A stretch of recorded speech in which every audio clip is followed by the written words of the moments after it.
नमो अरिहंताण, नमो सिद्धाण, नमो आयर्याण, नमो उवध्यायाण, नमो लोये सव साहुण, ऐसो पंच नमोकारो सव पाव प्रणसणो, मंगलानंत संदेशिं परमं हवै मंगलम्।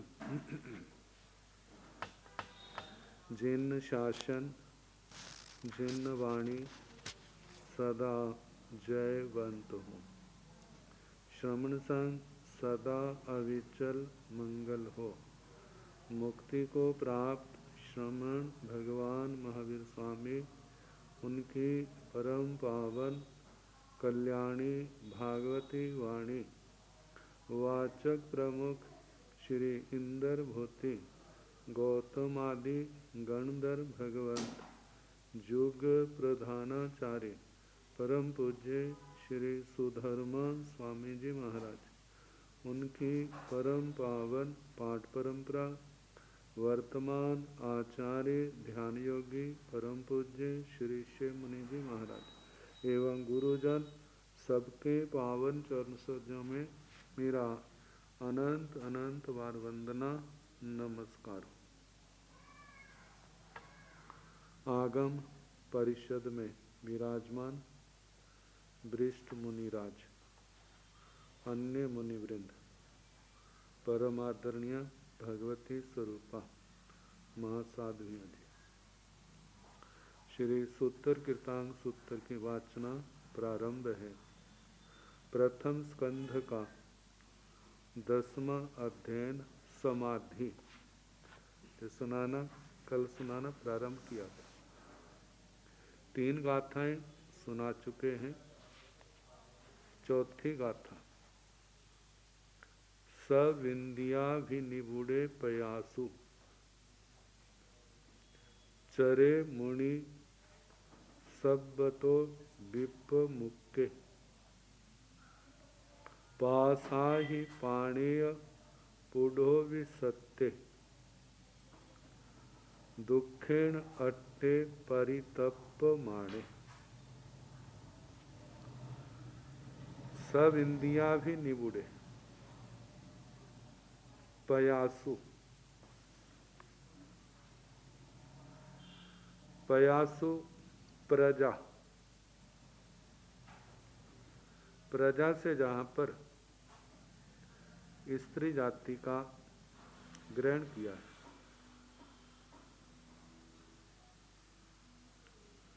साधु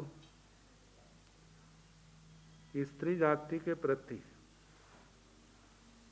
और साध्वी है तो पुरुष जाति के प्रति। सब इंद्रियां भी निबुड़े, सभी इंद्रियों का निरोध करे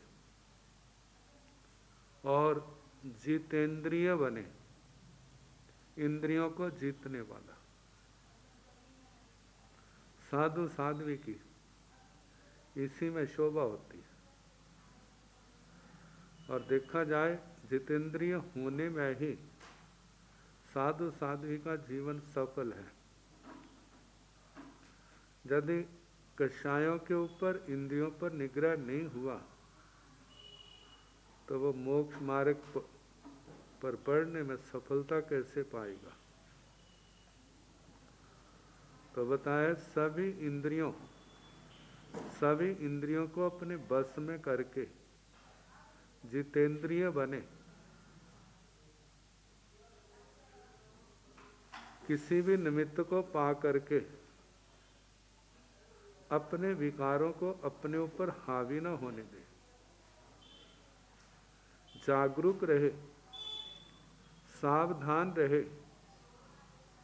और अपनी साधना, स्वाध्याय, धर्म ध्यान, तपस्या, संयम, इन बातों का ध्यान रखे। ये सारी बातें आगे बढ़ने में आत्मा की सहयोगी हैं।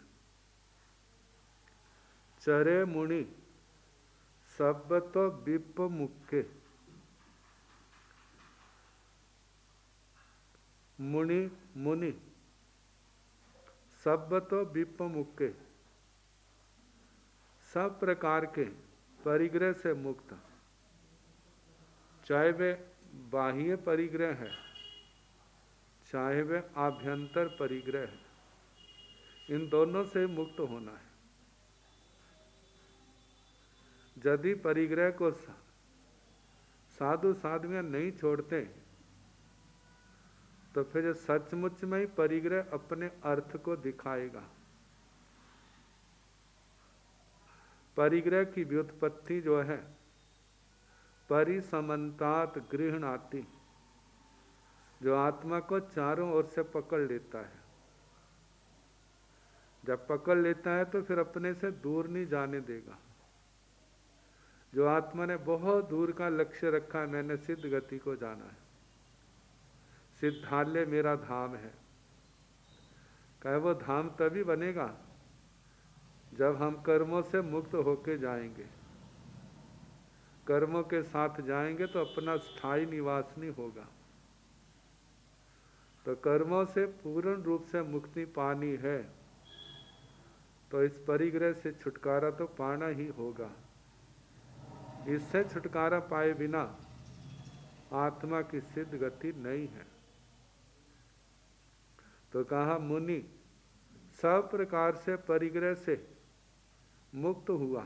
विपमुक्के दो उपसर्गें दी हैं, मुक्त, प्रमुक्त और विप्रमुक्त। विशेष करके प्रकर्ष रूप से जो परिग्रह से मुक्त है, मतलब के लेश मात्र भी आसक्ति नहीं है, नाम मात्र की भी आसक्ति नहीं। कहा कि यही पता चलेगा आत्मा में भेद विज्ञान कितना है, पराये का संग कितना है। तो कहा कि भगवान कह रहे हैं आप परिग्रह से मुक्त होंगे तो आप एकत्व भावना को भाने में सफल हो जाओगे, और परिग्रह किसी मुक्त नहीं है तो एकत्व भावना कहाँ से आएगी। तो इस प्रकार मुनि चरे, मुनि संयम मार्ग में, मोक्ष मार्ग में विचरण करे। पासाहि पाणे य पुढ़ो भी सत्य, पासाहि पश्य देखो। साधु साध्वी देखें पाणेय प्राणियों को, पुढ़ो भी सत्य, पुढ़ो भी पृथक पृथक, सत्य सत्व, इनको अलग अलग देखना। आत्मा चाहे आत्म स्वरूप की दृष्टि से एक है, पहले एक इंद्रिय से लेकर पंच इंद्रिय तक, एक इंद्रिय में भी पृथ्वी काय, अप काय, तेजस काय, वायु काय, वनस्पति काय, त्रस काय, फिर उसके आगे सूक्ष्म बादर, फिर उसके आगे पर्यापत और पर्यापत। यदि जीव तत्व का ज्ञान होगा तो व्यक्ति देख सकेगा, सोच सकेगा। यदि ये ज्ञान नहीं है तो कहाँ से सोचेगा, कहाँ से देखेगा। ऐसे दो इंद्रिय, त्रिंद्रिय, चतुरिंद्रिय, पंच इंद्रिय, जितनी जीव जातियां हैं, जितनी जीवों की श्रेणियां हैं, इनको स्थूल रूप से और सूक्ष्म रूप से इसकी ओर ध्यान दे।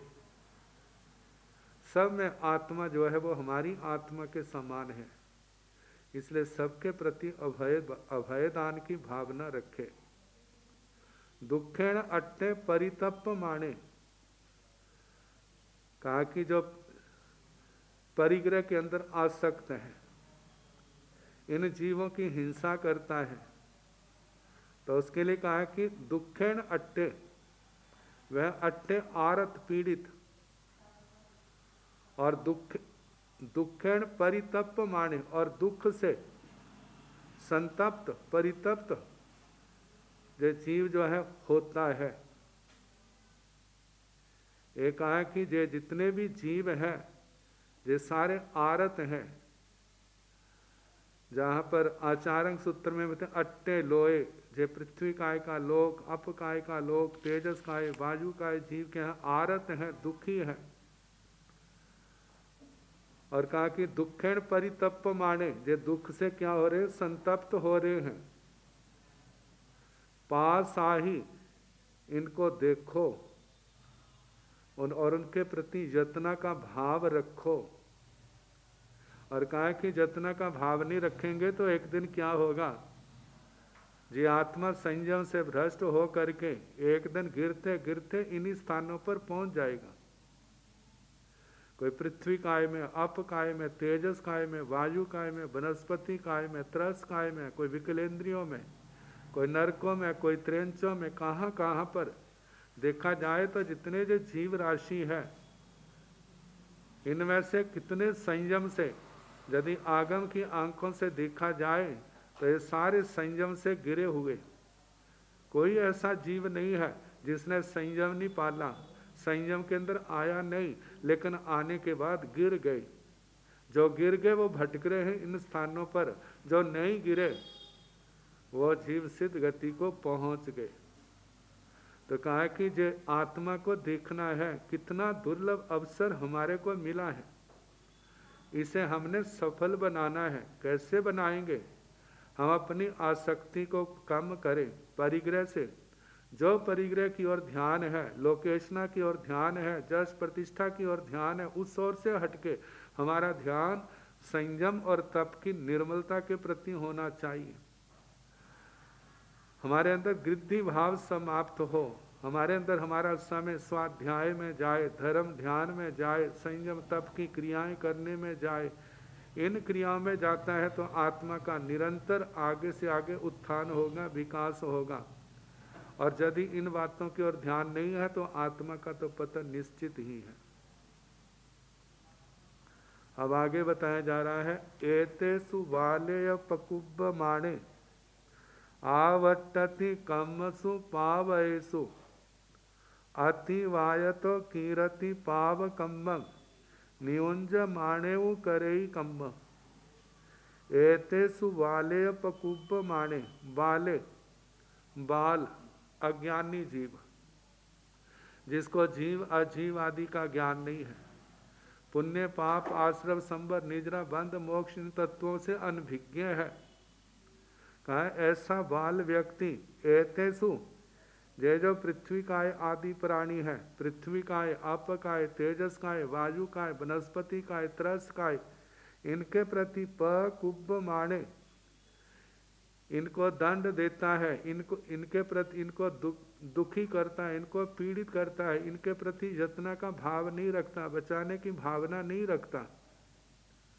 आवट्टति कम्मसु पावयेषु, फिर क्या होता है, पावयेषु कम्मसु पावयेषु, पाप कर्मों को, आवट्टति पाप कर्मों में ही बार बार आवृत्ति करता है, पाप कर्मों के दलदल में धंस जाता है। कहा जय थोड़े थोड़े पाप कर्म एक दिन इकट्ठे हो जाते हैं, और इकट्ठे होकर के जैसे इकट्ठा बोझ जीव को दूसरे को दबाता है, ऐसे ही जो पाप कर्म क्या करेंगे, इस आत्मा को संसार में दबाएंगे, दुर्गतियों की ओर ले जाएंगे। तो कहा कि इन पाप कर्मों की ही बार बार आवृत्ति करता रहता है। और कहा कि इन्हीं पाप कर्मों के कारण से इन कायों के अंदर जीव को बार बार जन्म लेना पड़ता है। अतिवायतो कीरति पाव कम्म, अतिवायतो इन्हीं 6 काया के जीवों के अतिपात से, इनकी हिंसा से, पाव कम्मं कीरति, आत्मा जो है पाप कर्म का बंद करता है।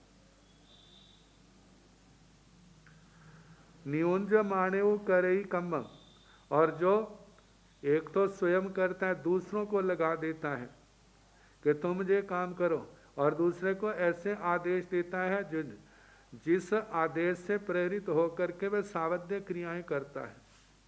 तो कहा जाता है ठीक है कर दूसरा रहा है, लेकिन किसकी प्रेरणा से कर रहा है, जिसके द्वारा नियुक्त है वह भी उस पाप कर्म के लेप से, बंध से मुक्त नहीं है, उसके भी पाप कर्म का बंध हो रहा है, क्योंकि उसकी प्रेरणा से वो कर रहा है। तो कहा कि करई कम्मं, ऐसा व्यक्ति दूसरे को पाप में लगाने वाला वह व्यक्ति भी क्या है, पाप कर्म का बंध करता है। तो पाप कर्म के बंध से बचना है। भगवान ने कितना अच्छा बताया है, 3 कर्ण 3 योग से कैसे पाप कर्मों का बंध होता है। तो इसलिए बंध से बचने के लिए आत्मा को इन 3 कर्ण 3 योग से अपने आप को बचाना होगा, पाप कर्म का त्याग करना होगा। जब 3 कर्ण 3 योग से त्याग करेगा तो ही तो क्या होगा, आत्मा के अंदर सामायिक चरित्र आएगा। तो बताया जो बाल व्यक्ति है वह जीवों के अतिपात से कैसे, प्राणों के अतिपात से पाप कर्म का बंध करता है, और दूसरे से जो करवाता है उससे भी कर्म का बंध कर होता है।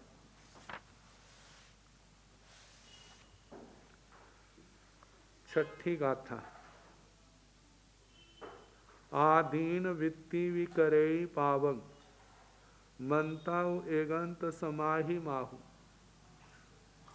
बुद्धे समाहि रय विवेगे, पाणाई वाया विराय ठियप्पा। आदीन वृत्ति भी करे पावन, कहते दीन वृत्ति वाला भी पाप कर्म करता है। संसार के अंदर जब किसी की इच्छाएं पूर्ण नहीं होती है, प्रयास करने पर भी पूर्ण नहीं होती, तो दूसरे के आगे गिड़गिड़ाता है, दूसरे के आगे अपनी दीनता दिखाता है, लेकिन फिर भी क्या है, वो उसके उस वस्तु का लाभ नहीं होता, तो कैसे वो कषायों का उदय आ जाता है। जो नहीं देते हैं उनके प्रति कैसा रोष की भावना आती है। जैसे कहा जाता है कि राजगिरी नगरी के बाहर व्यवहार पर्वत के ऊपर कितने कुछ संपन्न लोगों का आयोजन हुआ है, जैसे पार्टी करते हैं, खाना पीना सब हुआ। तो एक व्यक्ति दीन व्यक्ति बड़ी आशा लेकर के आया है, वहाँ पर हमारे को कुछ ना कुछ मिलेगा, लेकिन जब पहुंचा है तो सब खा पी चुके थे। तो उसने मांगा, उसको कुछ भी नहीं मिला। जब कहीं से कुछ नहीं मिला तो उन सबके प्रति क्रोध आया। कहते कितने अकेले खा गए, मेरे को किसने कुछ भी नहीं दिया। ऐसा करूंगा, जिस समय ये पहाड़ी से नीचे उतरेंगे तो मैं ऊपर से क्या करूंगा, ऊपर से पत्थर की शिला इनके ऊपर घेरूंगा और सारे उससे दब के मर जाएंगे। और कहा जाता है जिस समय वो लोग जा रहे थे तो उसने पत्थर की शिला को उठा करके उनके ऊपर नीचे गिरने का जब प्रयास किया, तो जैसे उठाने लगा है अपना संतुलन खो बैठा और उस शिला के नीचे ही आकर के दब के मर गया, और वो रौद्र ध्यान के बस मर करके नरक का मेहमान बना। तो कहा दीन व्यक्ति भी क्या करते हैं, पाप कर्म का आचरण करते हैं। तो भगवान मनता एकांत समाहि माहु, लेकिन भगवान ने इन सब बातों को जान करके मनता मतलब केवल ज्ञान केवल दर्शन के द्वारा मत्वा जान करके एकांत समाहि माहु, भगवान ने एकांत समाधि का उपदेश दिया है। कहा कि ये एकांत समाधि आत्मा के अंदर आएगी कैसी, केवल बैठने मात्र से थोड़ी आएगी। एकांत समाधि तो तभी आएगी जब आत्मा ज्ञान पूर्वक 18 पापों का 3 कर्ण 3 योग से परित्याग करेगा। मानो कोई 3 कर्ण 3 योग से नहीं करता है, जितने अंशों में त्याग करता है उतना समाधि का अधिकारी होगा। यदि नहीं करता है त्याग तो वह कैसे समाधि का अधिकारी होगा, क्योंकि कल बताया था आत्मा में असमाधि का कारण क्या है। असमाधि का कारण आत्मा के द्वारा जो अविवेक के कारण, अज्ञानता मूढ़ता के कारण जो 18 पापों का आचरण है, वही तो असमाधि का मूल कारण है। तो इसलिए जब तक इन कारणों को हटाया नहीं जाएगा तो आत्मा के अंदर समाधि का आविर्भाव कैसे होगा, समाधि कहाँ से आएगी। तो इसलिए कहा जाता है जो दीन व्यक्ति है वह भी क्या करता है, पाप करता है, लेकिन भगवान ने इन सब को जान करके एकांत समाधि का उपदेश दिया है। कहा कि एकांत समाधि में जितना कुछ आ रहा है, इस सब के पीछे यदि मोटे रूप में एक ही वाक्य में कहना चाहें तो भगवान 18 पापों के त्याग का उपदेश दे रहे हैं, 17 प्रकार के संयम का पालन करने का उपदेश दे रहे हैं, 12 प्रकार की तपस्या का आचरण करने का उपदेश दे रहे हैं।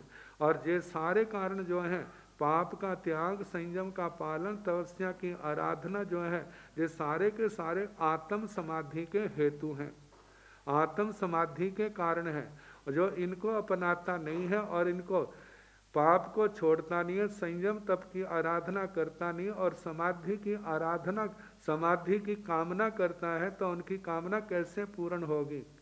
यदि ऐसे ही चला रहा तो कहाँ से होगी? मतलब पूर्ण होने वाली नहीं है। कहाँ पूर्ण होगी? जब समाधि की कामना, समाधि की कामना जब 18 पापों का 3 कर्ण 3 योग से परित्याग करेगा और संयम का पालन करेगा, तो 12 प्रकार की तपस्या इनका अभ्यास करेगा, तभी वह समाधि के नजदीक आएगा। आगे कहा है, बुद्धे समाहिय रये विवेगे पाणाई वाया विराय थियप्पा। कहा है बुद्ध है, जो बुद्ध है, तत्वज्ञ है, वस्तु तत्व का ज्ञाता।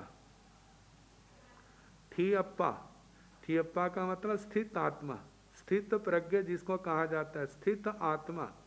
स्थित आत्मा का मतलब जो धर्म में स्थित है, जो संयम में स्थित है, इस मोक्ष मार्ग में स्थित है, ऐसी आत्मा।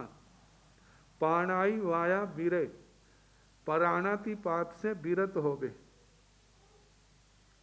प्राणातिपात से विरत हो, और समाहिय रहे विवेगे, समाधि में और विवेक में रत हो। जो बुद्ध है, स्थित आत्मा है, स्थित प्रज्ञ है, ऐसा विवेकशील आत्मा प्राणातिपात से सदा विरत रहे। कभी भी अपनी आत्मा की वृत्तियों को प्राणातिपात की ओर ना जाने दे। प्राणातिपात का केवल एक नाम लिया है, लेकिन 18 के 18 पापों से अपने आप को निवृत्त रखे। समाहिय रहे विवेके, समाहिय समाधि में, विवेके विवेक में रहे, वह बुद्ध, वह स्थित आत्मा समाधि और विवेक में रत रहे, अपने आप को लगाए रखे। सातवीं गाथा, सब्बं जगं तु समयानुपेहि पियम पियं कसई नो करेजा, उठाय दीनोय पुनो विसन्नो संपूयणं चेव शीलोय कामी। सब्बं जगं तु समयानुपेहि, साधु साध्वी, मोक्ष मार्ग के पथिक, सब्बं जगं, जितना संसार है, संसार के जीवों को समयानुपेहि, सम भाव से देखें, शांत भाव से देखें। कैसे जीवों के ऊपर कर्म का चक्कर चल रहा है, कर्म के कारण से कैसी ऊंच नीच स्थितियों का सामना इन जीवों को करना पड़ रहा है। इनसे मुक्त होने का रास्ता कौन सा है? देखा जाए तो ये समता ही है। किसी के प्रति राग नहीं, किसी के प्रति द्वेष नहीं। राग द्वेष से आत्मा ऊपर उठे, ऊपर उठने का प्रयास करे। ऊपर उठने की शक्ति कहाँ से आएगी? इसी धर्म की आराधना करने से, पालन करने से आएगी। जैसे जैसे आत्मा का कर्मों का बोझ हल्का होगा, आत्मा के अंदर शक्ति प्रकट होगी, और ये शक्ति ही इस आत्मा को अंदर इतना विवेक, स्थिरता, दृढ़ता पैदा करेगी, जिसके कारण से वह इन इंद्रियों के विषयों से भी ऊपर उठेगा, राग द्वेष कषाय विकारों से भी ऊपर उठेगा, तभी आत्मा समाधि का अधिकारी बनेगा। तो कहा सारे संसार को समभाव से देखें, पियम अपियं कसई नो करेजा। जे आत्मा किसी का प्रिय कर दिया, किसी का अप्रिय कर दिया, कहीं आग लगा दी और कहीं पर आग बुझा दी, ऐसा काम नहीं करना। पियम अपियं कसई नो करेजा, भगवान कहते हैं किसी का भी प्रिय अथवा अप्रिय ना करे।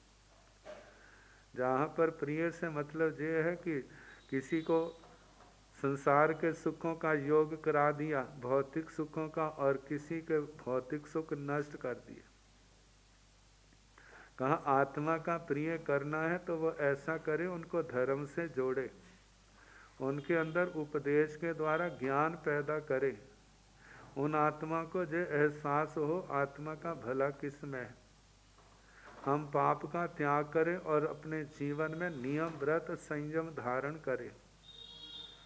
जब जे विवेक आएगा तो देखा जाए जो सब उपकारों से बड़ा उपकार है। एक जीव को भी यदि आत्मा ने 6 काया की हिंसा से मुक्त करा दिया है तो उसने एक प्रकार से संसार में एक अमारी घोषणा की है। जो एक आत्मा जो शस्त्र का रूप था, आग के अंगारे का रूप था, उसकी आग को बुझा दिया, उसको पाप से हटा करके धर्म के मार्ग पर लगाया है। का देखा जाए तो जे आत्मा का प्रिय है, जब आत्मा पाप से हट करके धर्म मार्ग पर चला है, और इस मार्ग पर चलने से कितना समाधि भाव है। पहले तो पाप का ह्रास होगा, पुण्य की वृद्धि होगी, लौकिक रिद्धि की कमी नहीं होगी, लेकिन धर्म के अभ्यास से, शास्त्र वाणी के पर्यालोचन विचार करने चिंतन करने से आत्मा के अंदर वैराग्य भाव पैदा होगा, और वैराग्य भाव पैदा होने के कारण से कितनी भी रिद्धि है उसके प्रति आसक्ति नहीं होगी। अब आसक्ति जैसे खत्म होती जाएगी तो ये आत्मा इस मोक्ष मार्ग पर बढ़ते बढ़ते एक दिन शाश्वत आनंद का अधिकारी बन जाएगा। देखा जाए जो सबसे बड़ा उपकार है इस आत्मा के ऊपर, और इस उपकार की योग्यता दूसरे पर करने की तभी आएगी यदि आत्मा इस मार्ग पर स्वयं चलेगा, स्वयं इसका अभ्यास करेगा। कहा कि जब स्वयं अभ्यास करेगा, आत्मा के गुणों का विकास होगा, तो ये सब योग्यता आके ही बाहर से नहीं आनी, आत्मा के अंदर है और ये प्रकट होगी। जब प्रकट होगी तो उस समय देखा जाए तो जो सच्चा क्या है, आत्मा के प्रति उपकार है। लेकिन भौतिक उपकारों में अपना जो समय है, अपने ज्ञान ध्यान को, संयम की साधना को छोड़ करके इन नश्वर बातों में अपना जीवन खराब ना करे, नष्ट ना करे। तो कहा इन कितनी बार ऐसा आता है कि कितने लोग ऐसा कह देते हैं कि परोपकार प्रधान संतों का जीवन होना चाहिए। तो कहा कि इसमें हम विरोध नहीं करते। यदि ऐसा ही साधु का लक्ष्य होता तो तीर्थंकर भगवान जो पूर्व अवस्था में चक्रवर्ती सम्राट थे, राजे महाराजे थे, कितने ऐसे संस्थान खोल करके वो परोपकार की संस्थाएं खोल सकते थे, कितने लोगों का उपकार कर सकते थे, लेकिन उन्होंने ऐसा ना करके उन्होंने संयम और तप को अपनाया। कहा जे आत्मा का अपनी आत्मा का भी भला है और दूसरे को संयम और तप का उपदेश देना, कहा जे आत्मा का सबसे ज्यादा उपकार है। कहा एक भूखे को रोटी देता है, किसी न किसी की दरिद्रता को समाप्त किया। जे परोपकार जो है थोड़े टाइम के हैं, लेकिन जो शाश्वत उपकार है वो ये है कि आत्मा के अंदर ऐसी ज्योति पैदा कर दी है, ज्ञान समझ पैदा कर दिया है, पाप धर्म का पाप का जो निश्चित स्वरूप है वो समझा दिया है, और उसने स्वयं पाप को, जितने 18 पाप हैं भोगों के प्रति गृद्धि भाव है, वो उसका नष्ट हो गया है और इस मार्ग पर चलने लगा है। तो वो चाहे साधु के रूप में, चाहे वो श्रावक श्राविका के रूप में, धार्मिक व्यक्ति के रूप में, जिसको पापों से भोगों से नफरत हुई है और आत्मा के कल्याण की ज्योति जो इच्छा कामना पैदा हुई है, तो देखा जाए ये सबसे बड़ा उपकार है। इस उपकार से उपकृत होकर के वो स्वयं तो तरता है, आगे कितने दूसरे जीव भी जो है उसका सानिध्य पा करके वे भी सतरने के अधिकारी हो जाते हैं। तो भगवान ने इनको प्रधानता दी है कि हम स्वयं ज्ञान प्राप्त करें, स्वयं समझें, भोगों से निवृत्त हों, 18 पापों से निवृत्त हों, और दूसरे को भी इन 18 पापों से निवृत्त करने का प्रयास करें। जो समाधि का मार्ग है, और कहा यही मार्ग सच अर्थों में धर्म है, यही सच्चा मार्ग है। तो कहा कि किसी का भी जो संसारी दृष्टि से प्रिय अप्रिय है, किसी का भला कर दिया, किसी का बुरा कर दिया, कहा ऐसा ना करें। क्योंकि जो जितने भी बाहर की क्रियाएं जो हैं, यदि उनको करने से एक का भला होता है तो साथ में दूसरों का बुरा भी होता है। गृहस्थ लोग ऐसा करते हैं, उनको भगवान ने रोका नहीं है, लेकिन साधु साध्वियाँ जो हैं इन बातों से जितना बचेंगे उतना समाधि के मार्ग पर आगे बढ़ेंगे। तो कहा है कि उठाए दीनोय पुनो विसन्नो संपूर्ण चेव सिलोय कामी। कहा कि भगवान की इन बातों को जो नहीं मानते हैं, उठाए, पहले तो संयम मार्ग में उठे हैं, संयम मार्ग में आए हैं, लेकिन जिस समय पूर्व पापों के कारण से, पूर्व में अर्जित पाप के उदय के कारण से जीवन में जब परिचय और उपसर्ग आ जाते हैं तो उनसे घबरा करके फिर वह सुविधा के रास्ते की ओर उन्मुख होते हैं। उस ओर देखते हैं, सोचते हैं कि ऐसा करने से हमारा जीवन भी अच्छा निकल जाएगा, लोगों का उपकार भी होगा। तो कहा कि ऐसे वो दीनों या पुनो विसन्नो संयम मार्ग में आकर के उठते हैं, प्रवेश किया, लेकिन परिचय उपसर्गों के आने से उनके अंदर दीनता आ गई, जो उनसे घबरा गए, अब हम इनका सामना नहीं कर सकते, तो अपने बुद्धि बल से ही कोई ऐसा रास्ता निकालते हैं जिसके कारण से हमारी प्रतिष्ठा आदि जो सम्यक प्रकार से बनी रहे। तो कहा कि ऐसे अब उसने रास्ता तो निकाल लिया है। वर्तमान के युग के अनुसार देखा जाए, कहीं ऐसी परोपकार की संस्था खोल दी, उसके पीछे पड़ गए हैं। अब ऐसा करने के कारण से अब संयम से तो दूर हो गए, स्वाध्याय जीवन से चला गया है। कहाँ तो सारा दिन स्वाध्याय करते रहते थे, जप में, तप में, संयम में, नियम व्रत में, इनके अंदर लगे रहते थे। अब उनको कुछ भी मिलता नहीं है, क्योंकि बाहर के अंदर अपने आप को इतना उलझा लिया है। कहा जाता है कि कितने ऐसे ऐसे जीवन को देख करके कितनी बार ऐसा लगता है, कितने श्रावक श्राविकाओं का वो उनके जीवन में वो धर्म के क्षण ज़्यादा होते हैं। तो कहा जाता है पूर्णो विसन्नो, अब वो ऐसी दलदल में फंस जाते हैं, परम विषाद को प्राप्त होते हैं, दुखी होते हैं।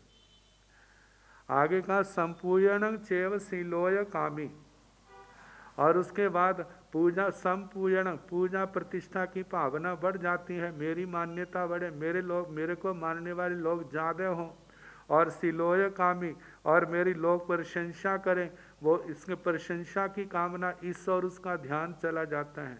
कहा जाता है चाहे लोग कितने किसी को क्यों ना माने, चाहे कितनी पूजा प्रतिष्ठा क्यों ना इस जीव की हो जाए, इससे आत्मा की तृप्ति नहीं होती। जो तृप्ति समझते हैं वो क्षणिक है, जब तक तो उनकी पूजा प्रतिष्ठा होती रहेगी, जब तक जशोगान होता रहेगा, खुश रहेंगे। और किसी ने बीच में कोई जली कटी सुना दी तो सारा उनका खाया पिया हजम हो जाएगा, एकदम आप पे से बाहर हो जाएंगे, रौद्र ध्यान में आ जाएंगे, अपनी मर्यादा को भूल जाएंगे। तो कहा कि कैसी संतुष्टि थी, असली संतुष्टि तो वो है जो कर्म क्षय से पैदा होती है, और कर्म क्षय से पैदा जो होती है उसके लिए मेहनत करनी पड़ती है। कर्म कैसे क्षय होंगे, वो तो इस धर्म आराधना साधना से होंगे। बाहर के गुरुओं का उपकार है, भगवान का उपकार है, लेकिन भगवान ये नहीं कहते आप हमारी पूजा करो, हमारी प्रतिष्ठा करो। भगवान का प्रमुख संदेश जो सम्यम गोयम माप माया का है, उसमें तो ये है कि आप अपने संयम को निर्दोष रखो, अपनी तपस्याओं को निर्दोष रखो, इसके अंदर किसी प्रकार की पाप की कालिमा न आने दो। कहा कि ऐसा करने से आपकी आत्मा निर्मल होगी, कर्मों के बंधन से बचोगे और पूर्व के बंधन कटेंगे। जब कर्मों के बंधना रुकेंगे, पूर्व के टूटेंगे, तब आत्मा के अंदर सच्ची समाधि के बीज आएंगे, और वो सच्ची समाधि होगी। और वो जिस समय सारे कर्म टूट जाएंगे तो ऐसी समाधि के टूटने का कभी प्रसंग नहीं आएगा। दुनिया के अंदर आपके प्रति, उस आत्मा के प्रति कोई अच्छा व्यवहार हो ना हो, उनके ऊपर कोई असर नहीं पड़ता, क्योंकि वो राग द्वेष से, निंदा प्रशंसा से, हर्ष शोक से इससे ऊपर उठ गए।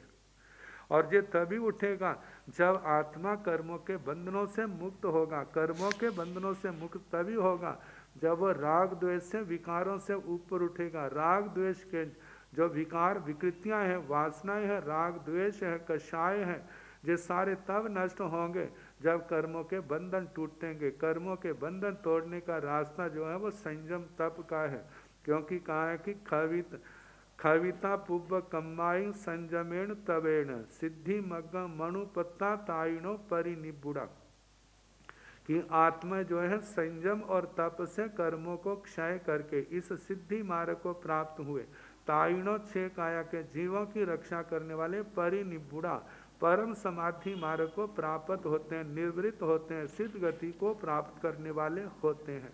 तो ये रास्ता जो है संयम और तप के कारण होता है और कोई दूसरा रास्ता नहीं है।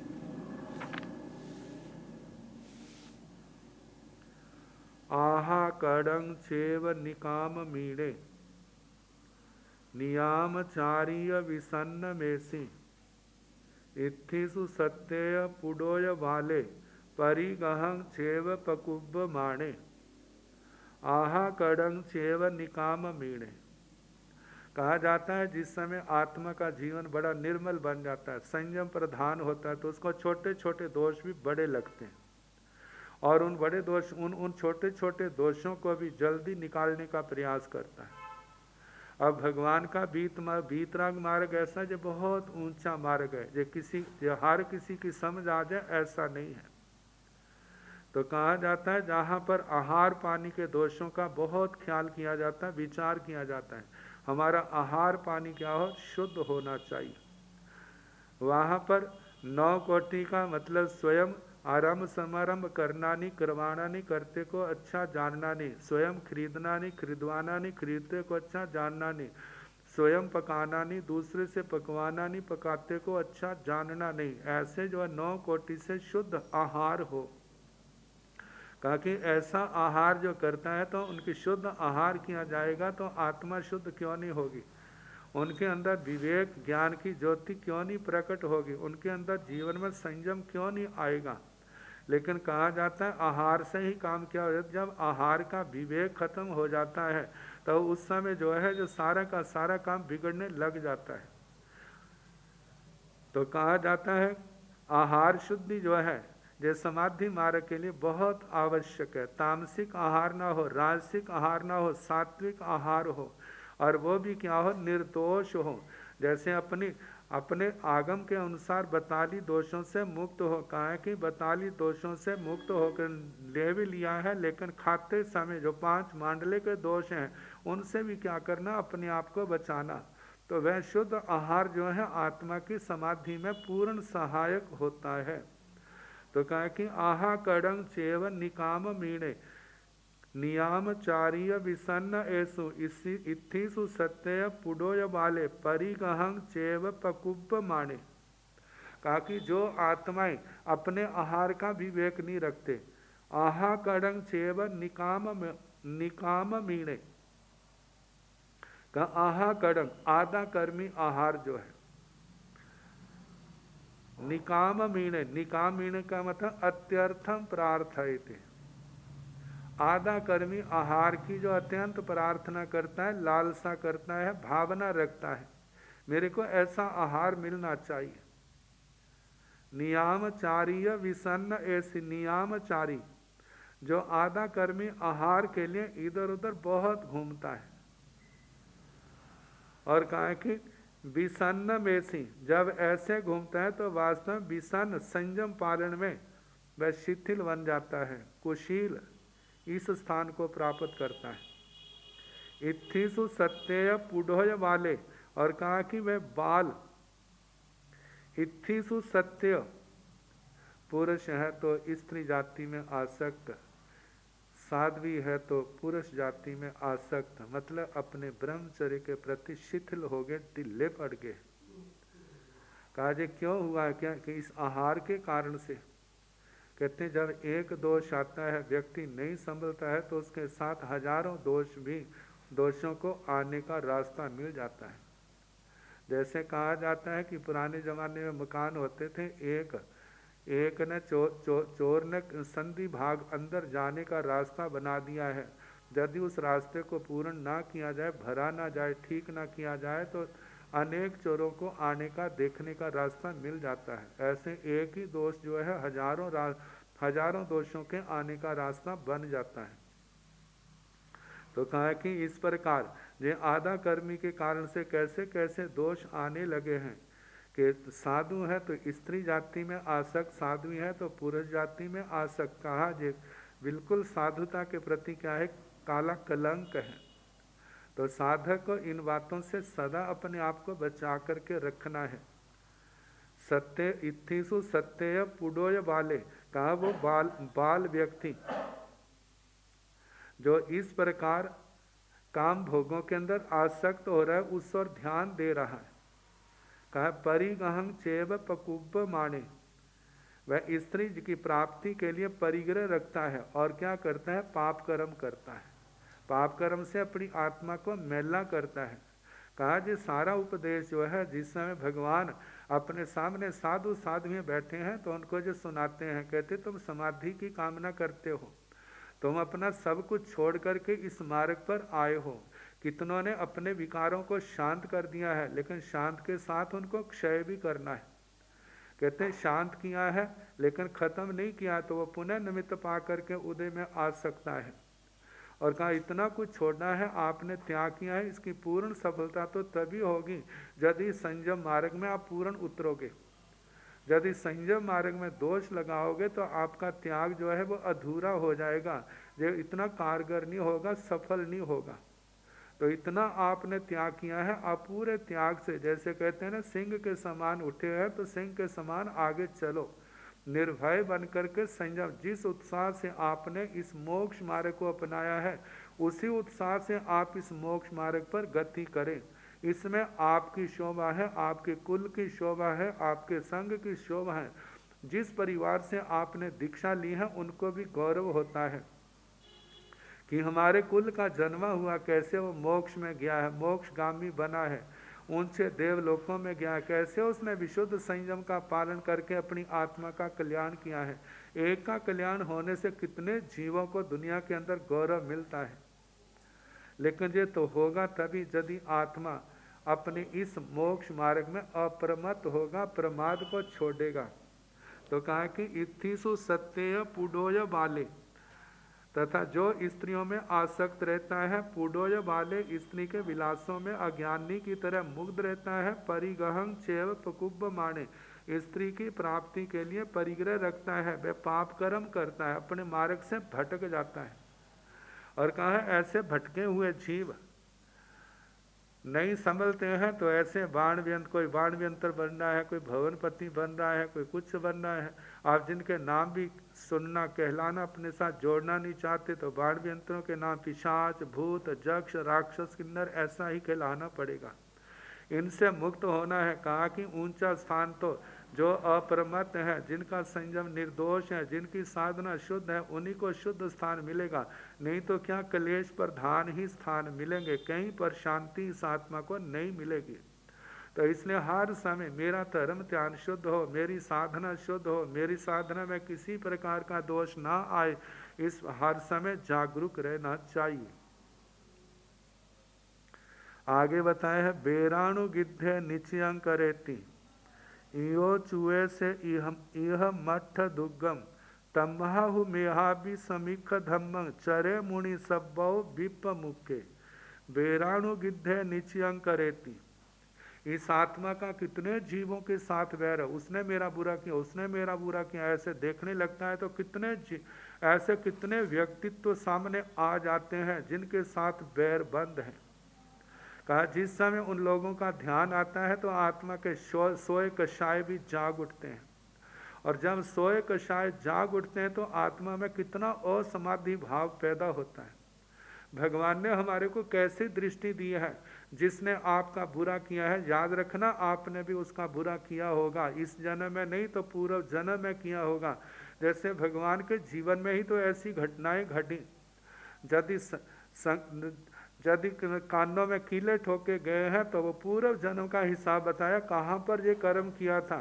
यदि कठपुतना ने वो उपसर्ग दिया है तो उसका भी बताया कहाँ पर। अब सारी घटनाएं नहीं मिलती तो कहा जाता है जो भी जीवन में उतार चढ़ाव आते हैं, हमारे जीवन में कष्ट आते हैं, जो देता है उसके साथ हमारा पूर्व जन्म का कोई लेन देन होता है, तभी ऐसा होता है। जिसका नहीं होता उसके मन में विचार भी पैदा नहीं होते। गल सुकुमार जी का जीवन हमारे सामने आता, और कितने जीवन ऐसे धर्म कथाओं में आते हैं जो यही बताते हैं कि आपने ऐसे कर्म किए, उसके कारण से आपको ऐसा मिला।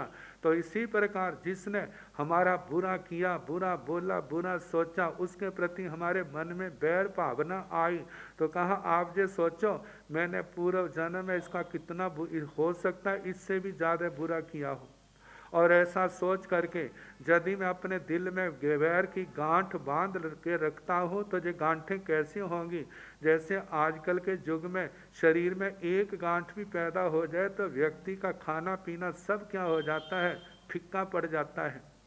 और जब तक डॉक्टर उसका टेस्ट नहीं कराता, उसकी रिपोर्ट नॉर्मल नहीं आती, तब तक उसको शांति नहीं होती।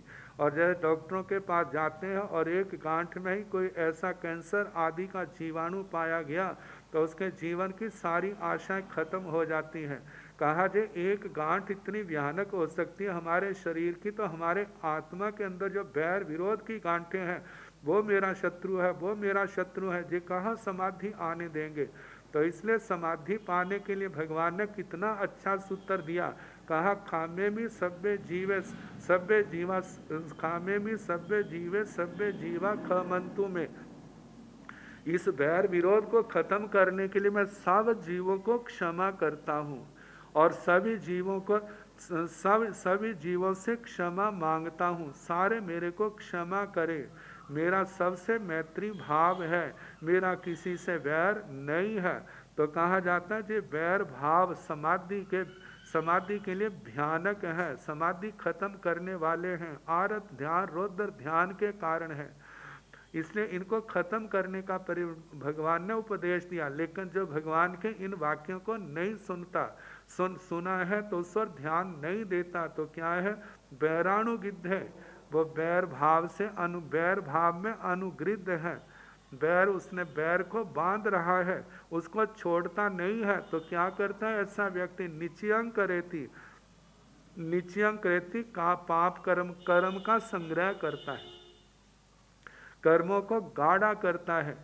क्योंकि ऐसे बैर भावना से आर ध्यान रौद्र ध्यान आता है। मेरे पास मौका आया, मैंने उसका कुछ नहीं किया, जे उदासी वो जे चिंता है, और उसने की जब आता है तो जब याद आता है तो कितना गुस्सा आता है, रौद्र ध्यान बढ़ता है तो कितने कर्म बांधता है। अब कहा जाता है कि जितने हम आत्मा हाथों से इतने पाप नहीं करता जितने ध्यान मात्र से आर ध्यान रौद्र ध्यान के सोच करके उन पाप कर्मों को गाढ़ा बना देता है। तो कहा ऐसा जो बैर में अनुगृद्ध है, कहा निचयं करेति, वह अपने कर्म को और प्रगाढ़ करता है, कर्मों की वृद्धि करता है।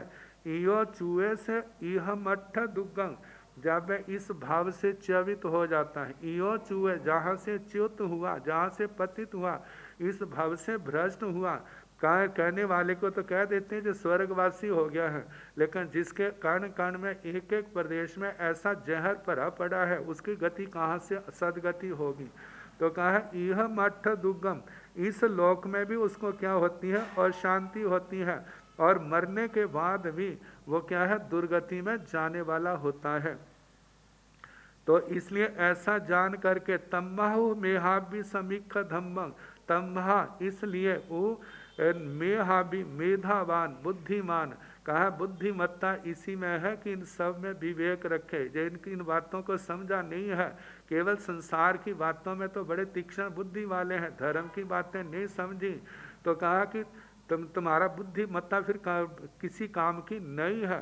तो कहा कि मेधावी बुद्धिमान, इसलिए बुद्धिमान समीख धम्मं, धर्म को अच्छी तरह से विचार करके जान करके चरे मुनि सब्बौ विप मुक्के, समस्त बंधनों से मुक्त हो, बैर विरोध के बंधनों से, राग द्वेष के बंधनों से, काम वासनाओं के बंधनों से, कषायों के बंधनों से, जितने भी बंध हैं उन सब से मुक्त हो। सब्बौ विप मुक्के, सर्व प्रकार के बंधनों से विप्रमुक्त, विशेष प्रकार से प्रकृष्ट रूप से क्या है, मुक्त हो। जैसे घर की सफाई करते हैं, पहले झाड़ू लगाते हैं, फिर पोछा लगाते हैं, फिर हाथ लगा के देखते हैं कि गर्दा रह तो नहीं गया। कहा जितना घर की सफाई का ध्यान रखते हैं ऐसे आत्मा की सफाई का ध्यान रखें, कि जो गुरुओं ने प्रायश्चित दिया है उसका तो पहले निर्वाह किया है, फिर उसके बाद देखा है कि कहीं मेरी आत्मा में असमाधि तो नहीं है, कहीं शंका तो नहीं है। चलो गुरुओं ने इतना दिया है, फिर कोई अंश रह ना गया हो, फिर उसके बाद स्वयं क्या करता है, प्रायश्चित लेता, स्वयं तपस्या करता है ताकि कोई भी दूषित अंश मेरे आत्मा के अंदर ना रहे। जैसे कहा जाता है कि शरीर के अंदर कोई कैंसर का कोई अंश ना रहे तो उसको ऑपरेशन के बाद भी कैसे कीमोथेरेपी की जाती है, 1 बार 2 बार 3 बार 4 बार, ताकि कोई उसका अंश है तो वो जल के क्या हो जाए, नष्ट हो जाए। इसी प्रकार ये जो दोषों के जो अंश है, कहा कि वो कैंसर आदि का जो अंश है वो तो एक ही जीवन को नष्ट करेगा, अनेक जीवन को नहीं। लेकिन इस जन्म के किए हुए पाप कर्म कितने जन्म जन्म में आत्मा के लिए दुखदायी होंगे। तो इसके लिए कीमोथेरेपियाँ कोई और नहीं है, तपस्या ही है। हम क्या करें, निदान शल्यों से मुक्त होकर के ये हम बार बार तपस्या करें, धर्म ध्यान का अभ्यास करें, शास्त्र स्वाध्याय करें, गुरुओं की सेवा में रह करके संघ की प्रभावना करते हुए धर्म आराधना करते हुए आगे बढ़े। जितना हमारी जो क्रियाएं निर्दोष होंगी, हमारी आत्मा निर्मल होगी, हमारी आत्मा शुद्ध होगी। तो कहा कि सब्बो विप मुख्य मुनि, मुनि जो है सब प्रकार के इन बंधनों से मुक्त होकर के चरे, इस मोक्ष मार्ग पर चले, संयम और तप का निष्ठा पूर्वक इसकी आराधना करें।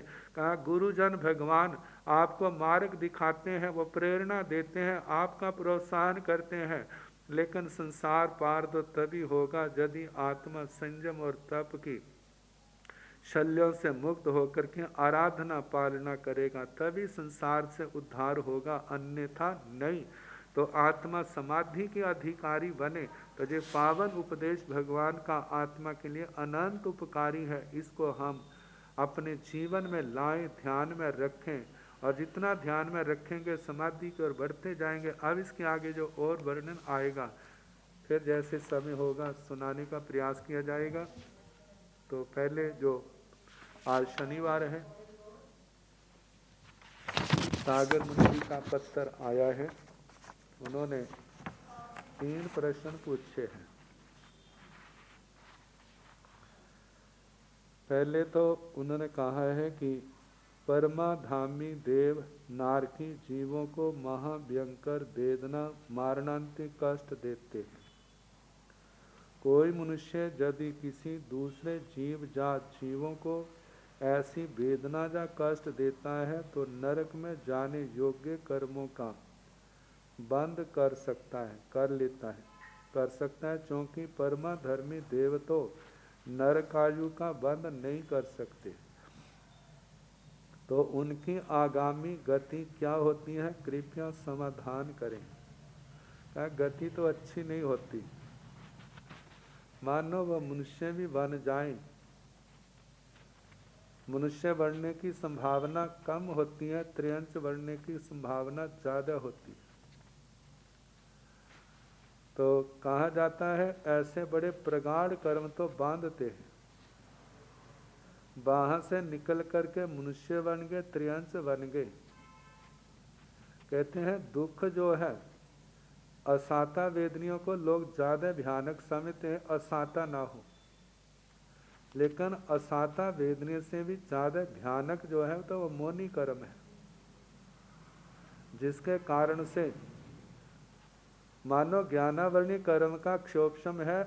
किताबें तो बहुत पढ़ ली, डिग्रियां बहुत हासिल कर ली, जानकारी में आर्गुमेंट करने में बड़ा आगे बढ़ गया है, लेकिन मौनी कर्म प्रबल है तो उसका धर्म के अंदर दिमाग नहीं चलेगा, धर्म की बातें उसको अच्छी नहीं लगेंगी।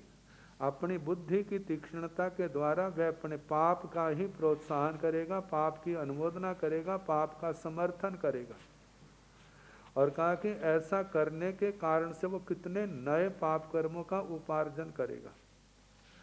पहले तो पूर्व जन्म की दुर्लभ बुद्धि जो इकट्ठी की थी अब आई है, आगे के लिए फिर पुनः बुद्धि दुर्लभ बनने की तैयारी कर रहा है। क्यों? क्योंकि धर्म के पक्ष की निंदा कर रहा है और अधर्म को प्रोत्साहन दे रहा है, उसकी प्रशंसा कर रहा है। और ऐसे जब पाप कर्म करता है तो व्यक्ति जो है वहाँ से निकल करके जहाँ पर त्रियांश मनुष्य बना है तो पुनः ऐसे अधर्म की पोषणा करता हुआ 18 पापों का सेवन करके फिर वो नरकों की ओर चला जाता है। तो कहा कि ऐसे परमा धर्मी जीव जो है वो परम दुर्लभ, अत्यंत दुर्लभ बुद्धि जीव बनते हैं। और दुर्लभ बुद्धि पाने के कारण से मनुष्य या त्रियंश बने हैं। तो जहाँ पर लगभग रोग की छोटी आयु होगी, ये मानो लंबी आयु होगी, तो वहाँ पर भी क्या होगा, वहाँ पर धर्म से दूर होंगे, उनका जीवन रोगों से भरा होगा और हर समय असमाधि भाव होगा। और जहाँ पर धर्म की भावना न होने के कारण से, पाप की भावना होने के कारण से वो पुनः नरकायु का बंद करके नरकों में चले जाते हैं। और जो पूर्व में बांधे कर्म है उनका भुगतान तो करना ही पड़ेगा, चाहे किसी भी गति में पाप कर्म करे, कर्म किसी को माफ नहीं है, चाहे नारकी करे, चाहे देवता करे, चाहे त्रियंश करे, चाहे मनुष्य करे, उनको तो भोगने पड़ते ही हैं, बिना भोगे छुटकारा नहीं है। तो सबसे बड़ा जो है दुर्लभ बुद्धिपना, दुर्लभ बुद्धिपने के कारण से जो इस जन्म में असाता दी है वो भी असाता के रूप में आएगी, और उसके साथ पुण्य जो है वो पाप कर्म करके दुर्गतियों की ओर जाने वाला होगा।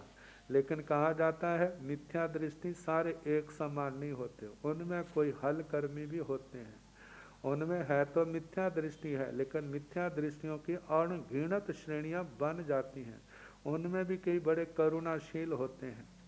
और जैसे एक ही परिवार के अंदर कोई मांसाहारी है, कोई मांसाहार नहीं करता, केवल शाकाहारी है, माँ बाप तो एक हैं लेकिन परिवार बच्चों में कितना अंतर है। ऐसे परमा धर्मी देखने को सारे वो एकांत मिथ्या दृष्टि है, लेकिन सारे अत्यंत प्रगाढ़ मिथ्या दृष्टि है, ऐसा हम नहीं कह सकते, क्योंकि ऐसा वर्णन आता है कि परमा धर्मी का निकला हुआ जीव जो है, कोई ऐसे भी होते हैं मनुष्य बन जाते हैं, बोध भी प्राप्त कर लेते हैं, और बोध प्राप्त करने के बाद साधु जीवन भी आ जाता है, साधु जीवन पालते हैं, लेकिन वो जीव जो है मन प्रव ज्ञान तक तो बढ़ जाते हैं, केवल ज्ञान के भागी नहीं बनते। लेकिन कहा कि जो ठीक वहाँ पर जो परमा धर्मी के रूप में रहा है उसका प्रभाव तो है, लेकिन ऐसे भी कोई सौम्य जीव होंगे जिन्होंने ऐसे जैसे दूसरे नारकियों को जीव देते हैं, दुख देते हैं, लेकिन वो नारकियों को दुख नहीं देते, नहीं देने के लेकिन श्रेणी तो वही कहलाएगी परमा धर्मी की। तो ऐसे जीव निकल करके अब उन्होंने ऐसे प्रगाढ़ पाप कर्म किए नहीं, तो उनका संसार परिभ्रमण कैसा, मानो कुछ भूलों के कारण से परमा धर्मी बन गए, लेकिन पूर्व के संस्कारों के कारण से वो परमा धर्मी है, लेकिन वहाँ पर क्रूरता नहीं है, क्रूरता न होने के कारण से फिर उन कर्मों का बंधन भी नहीं, मनुष्य भव में आए लेकिन वहाँ पर बोध पा करके धर्म के रास्ते पर चल पड़े। लेकिन ऐसे जीव कम होते हैं, और जो संसार में भ्रमण करने वाले जीव होते हैं वो ज़्यादा होते हैं। तो इस करके हम कह सकते हैं परमा धर्मियों का प्राय करके भविष्य अच्छा नहीं होता। हाँ, प्राय कहा एकांत रूप से नहीं, तो कुछ जीव ऐसे भी होते हैं कि जो बाहर से निकल करके पुनः जल्दी बोध पा करके वो तरने वाले, ठीक है मोक्ष में नहीं, लेकिन आराधक बन के विमानिक देवलोकों में जाके पुनः एक दो जन्म लेके संसार को तरने वाले होते हैं। और दूसरी बात, दूसरा प्रश्न इन्होंने पूछा है संथारे के संबंध में, आजीवन संथारा कराने की विधि पर प्रकाश डालने की कृपा करे। साधु साध्वी या श्रावक श्राविका के लिए संथारे की प्रक्रिया विधि समान है या भिन्न भिन्न है? कहा विधि तो एक जैसी है, लेकिन थोड़ा अंतर है। जिस समय साधु अपनी आलोचना करता है तो वो कहता है कि मैंने जो गुरुओं के चरणों में पहले 18 पापों का त्याग किया था, उनके त्याग में मेरे जीवन में जो जानने अनजानेपन में दोष लगे हैं, तो सरल हृदय से, विशाल हृदय से एक एक दोष की वो आलोचना कर लेता है। तो वो आलोचना उसने महाव्रतों के अंदर जो दोष लगे हैं उनकी की है, और उसके बाद पुनः उसने चारित्र धारण कर लिया है कि मेरा चरित्र अखंड हो, शुद्ध हो, इसमें किसी प्रकार का दोष ना हो। ऐसे करता है, सबसे क्षमा याचना करके, अपनी आलोचना करके प्रायश्चित करता है। और चारों आहार का कहा जाता है, भात प्रत्याख्यान इंगिनी मरण में तो चारों आहार का त्याग कर इंगनी मरण में और पादपो गमन में तो चारों ही आहार का त्याग होता है। भत प्रत्याख्यान में ऐसा होता है, यदि किसी की क्षमता चारों आहार का त्याग करने की तो चारों कर देते हैं, जिसकी अभी नहीं है तो वो केवल पानी रख सकते हैं, क्योंकि ऐसे समय में आहार कितना त्याग किया है इसका महत्व गौण है। मतलब कि लेकिन सबसे बड़ा है कि आत्मा का निशल्य होना और आत्मा के समभावों का यथावत बने रहना, जो सबसे ज़्यादा जरूरी होता है। क्योंकि जिसके अंदर भूख प्यास सहने की शक्ति नहीं है, लेकिन बाकी सब उसने आलोचना कर ली है, जो नामात्र केवल समाधि के लिए वो थोड़ा थोड़ा लेते हैं ताकि असमाधि भाव ना आए। हाँ, जिसके अंदर क्षमता है चारों का तो वो चारों का त्याग करे, नहीं है तो तीन का करते हैं। तो कहा कि करने के बाद इनसे भी ज़्यादा जरूरी है वो निशल्य होना है। माया निदान मिथ्यात्व का किसी प्रकार का शल्य आत्मा के अंदर ना हो, इस शल्य को लेकर के आगे ना जाए।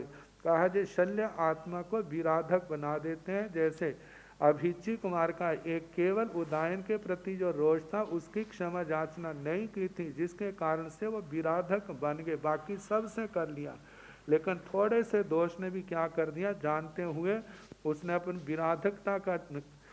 विराधकता की श्रेणी में पैदा हुए। जो ठीक है कि एक जन्म लेके वो मोक्ष में जाने वाले हैं। तो कहा जाता है कि जैसे साधु तो अपने साधु के चरित्र के संबंध में आलोचना करता है, और श्रावक श्राविकाएं हैं वो करते हैं कि हे भगवान, मतलब भगवान के आगे या गुरुओं के चरणों में, पहले तो आपके चरणों में मोटे रूप से पाप का त्याग किया था, लेकिन अब मैं जो उसने व्रत लिए थे उन व्रतों में जो दोष लगे हैं उनकी आलोचना करेगा, और उसके साथ 18 पापों का 3 कर्ण 3 योग से वो परित्याग करेगा। सबसे क्षमा जाचना और आत्म भाव में रमण, ये इनका मतलब संथारे का है। बाकी जो है उसमें बड़ी संलेखना के पाठ में आता है कि कैसे अपनी जहाँ पर संथारा करना है उसकी प्रतिलेखना आदि करनी है, कैसे वहाँ पर आसन आदि विछाना है। फिर उसके बाद नमोत्थनों का पाठ को, नमोत्थन पहले सिद्ध भगवंतों को वंदना, फिर अरिहंत भगवंतों को वंदना करके फिर उसके बाद जो है 18 पापों का त्याग करते हैं, चारों आहार का यथाशक्ति जितना उसका त्याग करते हैं। लेकिन इसके साथ में जहाँ जहाँ दोष लगे हैं, कहा जाता है गुरुजन है तो उनके चरणों में, गुरुजन नहीं है तो साधर्मी है, साधु साध्वी है उनके चरणों में, वो भी नहीं है तो श्रावक श्राविका के पास, या कोई वो भी नहीं है तो जो गंभीर है उसके पास, और यदि कोई भी नहीं है तो कहा जाता है एकांत शांत स्थान में जाकर के सिद्ध भगवंतों को, अरिहंत परमात्मा को अपने गुरुओं की साक्षी लेकर के वह जो है अपनी आलोचना करे कि इन इन स्थानों पर इन इन कारणों से मेरे को जे दोष लगे हैं, मैं इन सब की क्षमा याचना करता हूँ, प्रतिक्रमण करता हूँ, निंदा गर्हा करता हूँ, अपनी आत्मा को अलग करता हूँ, और अपनी बुद्धि के अनुसार जितना प्रायश्चित समझ में आए उसको स्वीकार करे। तो कहा जाता है जब कोई भी ऐसा अपनी आलोचना सुनने का ना हो तो आखिरी विधि जे बताई है, तो कहा इस विधि वाले भी आराधक है। तो इस प्रकार उसके आगे कोई 4 आहार का, कोई 3 आहार का अपनी क्षमता के अनुसार त्याग करते हैं, और संथारे के बाद जो है वह अपना स्वाध्याय में धर्म ध्यान में लगा रहे। तो ऐसे समय में जो उत्तर साधक जो आसपास के हैं उनका कर्तव्य होता है कि हम इसके सहयोगी बने। तो सहयोगी बनने का ये है कि जैसे उसको समाधि पैदा हो, शास्त्र स्वाध्याय सुनाना, स्तोत्र सुनाना, तो उसको धर्म कथाएं सुनाना, जिन्होंने संथारे ग्रहण किए हैं उनकी पावन जीवन गाथाएं सुनाना, और उसकी अनुमोदना करना। आप कितने भाग्यशाली हैं, आपको ऐसा दुर्लभ अवसर मिला है, ऐसा हर किसी को नहीं मिलता। हम भी भावना भाते हैं, हमें भी ऐसा मौका आए, हमें जैसे आपने संथारा किया ऐसे हम भी ऐसे संथारा करें, समाधि पूर्वक इस भाव से गमन करें। तो इस प्रकार उनका धार्मिक वातावरण बनाना जो पास में रहने वालों का है, और उनके भावों में निर्मलता बनी रहे, किसी प्रकार के क्लेश का अनुभव ना हो, इस बात का ध्यान रखना। तो कहते हैं ऐसे समाधि मरण में सहायक बनने वाले हैं, उनके जीवन में भी समाधि मरण के स्थान कारण आ जाते हैं, उनको भी ऐसे गौरवपूर्ण क्षणों का लाभ हो जाता है। और तीसरा इन्होंने लोकोक्ति का है, विनाश काले विपरीत बुद्धि। तो इसका ऐसा है, जिस समय आत्मा के अत्यंत पाप कर्म भोगने का समय आता है तो उस समय बुद्धि जो है वो ठीक नहीं चलती, उल्टी चलती है, निर्णय गलत हो जाते हैं, क्योंकि उसने पाप कर्मों को भोगना है। तो इसलिए कहा जाता है, लेकिन बुद्धिमान जो है, कहा जाता है अपना दिमाग काम ना करे तो किसी दूसरे की राय सलाह ले ले, ताकि ऐसे ऐसे क्षण से बचा जाए। लेकिन उसने पाप भोगने हैं तो ये दूसरे से सलाह लेने के भी विचार उसके मन में नहीं आते, अपने प्रति अहम भावना आ जाती है, जो मैं कर रहा हूँ वो ठीक कर रहा हूँ। तो इसका फिर ज्ञानी जनन यही कहा कि भाई अब इसको दोष ना दो, अब तो क्या है कि दुख भोगना है, इसलिए बुद्धि भी क्या होगी, वैसी हो गई है। तो उसी बात को लेकर के जो कहावत चली है, विनाश काल आने पर बुद्धि जो है विपरीत हो जाती है, वह ठीक काम नहीं करती। तो आज समय हो गया है, 25 बोल का आगे के लिए रखते हैं, जैसा समय हुआ कल रविवार सोमवार को जैसा अवसर होगा कराने का प्रयास किया जाएगा।